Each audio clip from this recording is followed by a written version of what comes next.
बयनिसिमबो खुलुमबाय। लोगोसे बे समाव आङो नोंथांमोननि गेजेराव मोनसे गोदान भिडिअ लानानै फैबावबाय। नोंथांमोना भिडिअखौ फारियै जोबजासिम नायलांदो।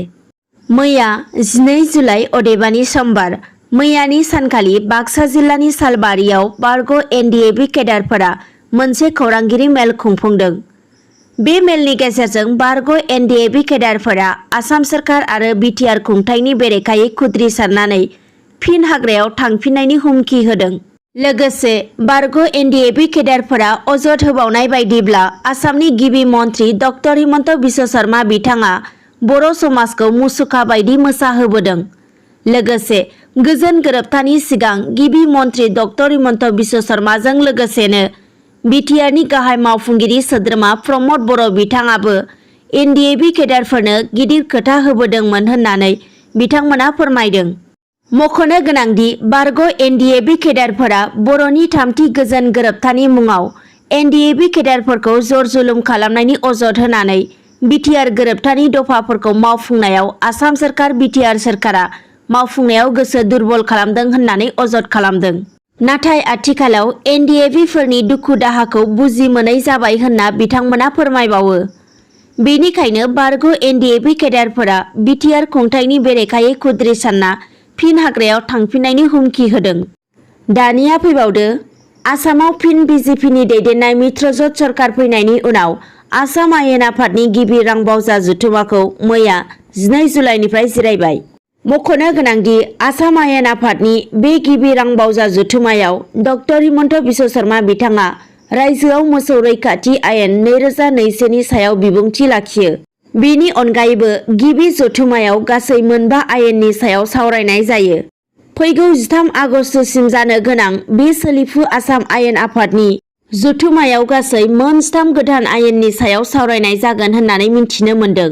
लोगोसेनो आसामाव गोदानै मोन 10 कमान्ड फर्स दाफुंगोन होननानै मैया बे जथुमनि गेजेरजों गिबि मन्त्रि डक्टर हिमन्त बिश्व शर्मा बिथाङा बुंथिदों आरो आसामनि गंफ्रोमबो जिल्लानि थाना आरो आउटपस्टनि जेंनाखौ थाबैनो सुस्रांनाय जागोन होननानैबो फोरमायथिदों। बेजों लोगोसे थाना एबा आउटपस्टनि जेखि जाया गोनांथि थायोब्ला DGPनो फोरमायथिनो खावलायदों गिबि मन्त्रि डक्टर हिमन्त बिश्व शर्मा बिथाङा। दानिया गुबुन खौराङाव फैबावदो गसाइगाव महकुमानि गुरुफेलायाव थानाय 3 नं राजा लामायाव गंसे ट्राकआ हरखाबै जाब्रबथाय जायो। बे जाब्रबथायाव जायगायावनो 2 सुबुंनि जिउ खहा जादों होनना खौरां मोननो हादों। मोनथिनो मोननाय बायदिब्ला हरनि 11 रिंगासो समाव उत्तर प्रदेशनि गंसे ट्राक गारिया हरखाबै दैयाव गोग्लैलाङो। जायनि जाउनाव जायगायाव ट्राक सालायगिरि मान्नी सिंह आरो खालासी बिष्णु सिंह 2 सुबुङा जायगायावनो जिउ खोमायो। जिउ खोमानांनाय 2बो सुबुंखौ उत्तर प्रदेशनि थागिबिमोन होनना मिथिनो मोन्दों। आरोबाव फैबावदो सोमोनांथाव बाक्सा जिल्लानि मुसलपुरनि थागिबि गोरिब आबादारिनि दानसेनि मोब्लिब बिलानो फैदों 43,741 रां। बिथाङा फोरमायनाय बायदिब्ला गावनि न'आव मोनब्रै बाल्ब आरो गंनै फेनल'सो सालायो। नाथाय माब्रै दानसेनि कारेन्ट बिला इसेबां रां सफैखो बेखौ लाना बिथाङा सोमोनांनायजों लोगोसे गिखांनाय मोन्दों। बिनिखायनो बिथाङा खौरांगिरिनि गेजेरजों बुङोदि जुदि बेबायदि गोरोन्थियै कारेन्ट बिल हरनानै हाराहास्ति खालामबाय थायो अब्ला बिथाङा गाव थैनानै थांगोन। लोगोसे गावनि थैनाय दाया मोब्लिब बिफानानो जागोन होननानै बिथाङा बुंथियो। मख'नो गोनांदि बिथाङा फोरमायनाय बायदिब्ला थांनाय 2021 मायथाइनि जानुवारि दानाव कारेन्ट बिला 861 रां, फेब्रुवारि दानाव 101 रां, मार्च दानाव 87 रां, एप्रिल दानाव 83 रां, बिब्दिनो मे दानाव 8,200 रां, जुन दानाव 6,115 रां आरो जुलाइ दानाव सोमोनांथावै 43,741 रां गावनि न'आव कारेन्ट बिलाव सफैदों होनना बिथाङा खौरांगिरिनि गेजेरजों फोरमायदों। दानिया फैबावदो बाक्सा जिल्लानि कुमारिखाथायाव बर' लाइमोनफोरखौ BTRआव थानाय दफा बायदियै पेरामिलिटारियाव सोसननांगौनि थाखाय फ्रि ट्रेनिं खुंफुंनायनि बादा बेखेवदों। बे बेखेवनाय हाबाफारिखौ रङियानि SSB 24 नं बेटेलियाननि DIG जगदीप पाल सिंह बिथाङानो बेखेवजेननानै होयो। लोगोसे बे बेखेवनाय हाबाफारिनि गेजेरजोंनो बिथाङा मिन्थिहोयोदि बर' गोजोन गोरोबथानि दफा बायदियै आसाम सोरखार आरो भारत सोरखारा पेरामिलिटारिनि बायदि बिफानाव थिसनथाइ होनो थाखायनो बे फ्रि ट्रेनिं होनाय बादाखौ खुंफुंनाय जादों होननानै बिथाङा खौरांगिरिनि गेजेरजों फोरमायथियो। आरो बे हाबाफारियावनो नाग्रिजुलि बियाबनि बिजेपि दोलोनिफ्राय देरहासार जालांनो हानाय बिटिसिनि इएम धर्मनारायण दास बिथाङाबो फोरमायो दि बेबायदि फ्रि ट्रेनिं एबा पेरामिलिटारियाव साख्रि थिसनथाया बर' लाइमोनफोरनि थाखायल' नङा, गुबुन हारिनि लाइमोनफोरनि थाखायबो जागोन होननानै बिथाङा फोरमायो। दानिया आरोबाव फैबावदो 22 नं खख्लाबारि समस्तिनि राबां बिसिडिसिनि चेयारमेन बिथांनि मोनसे हानजाया गोदान बेंगुरि गामिनि थागिबि बिथां गबिन्द गयारिया कभिड-19 जों साग्लोबजाना हम क्वारेन्टाइनआव थानायखौ खौरां लाहैदों, लोगोसे जाग्रा मुवानि अनसुंथाइ होनानै फैदों।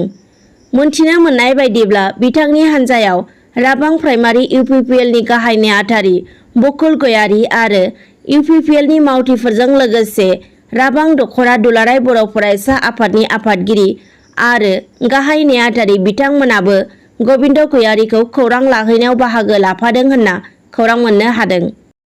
दानिया गुबुन मोनसे खौराङाव फैबावदो चिरां जिल्लानि बारग' NDFB क-कर्डिनेशन आफादा बिटिसिनि 13 नं चिरां बियाबनि MCLA थामहिनबा बारग' NDFB संबिजितनि आफादगिरि अमर बसुमतारी एबा बि सावरायगोरा बिथांनो बिटिआरनि इएम होनो थाखाय प्रमद बर' दैदेननाय बिटिआर सोरखारनिसिम मोनसे खौरांगिरि मेलनि गेजेरजों खावलायहरदों।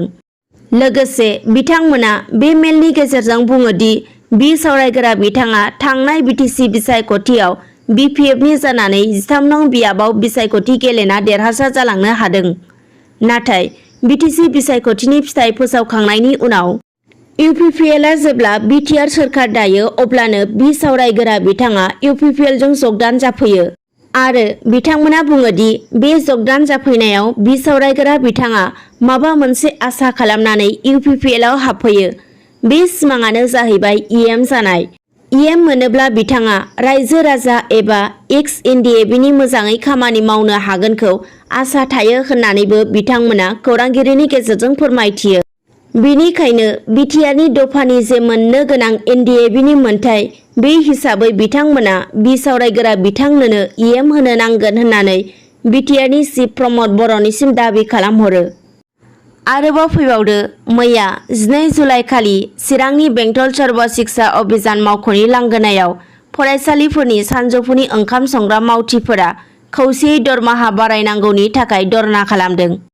मख'नो गोनांदि बेंटल क्लास्टारनि आफादगिरि सबिता दैमारिया फोरमायनाय बायदिब्ला 16 बोसोर जालांबाय फरायसालियाव सानजौफुनि ओंखाम संनायनि खामानि मावनाया, नाथाय दासिमबो मोजां सोरखारनि सुबिदा मोननो हायाखै आरो मोननो गोनां 12 दाननि दरमाहाखौबो दासिमबो मोननो हायाखै आरो दिनैसिमबो बोसोराव 10 दान महरैल' दानसेयारि दरमाहा होबोदों होननानै फोरमायो। बेखौ लानानैनो दुलाराय आसाम सानजौफु ओंखाम संग्रा आफादनि बानजायनायाव मैया बे धर्ना होनाय हाबाफारिया जानानै थाङो।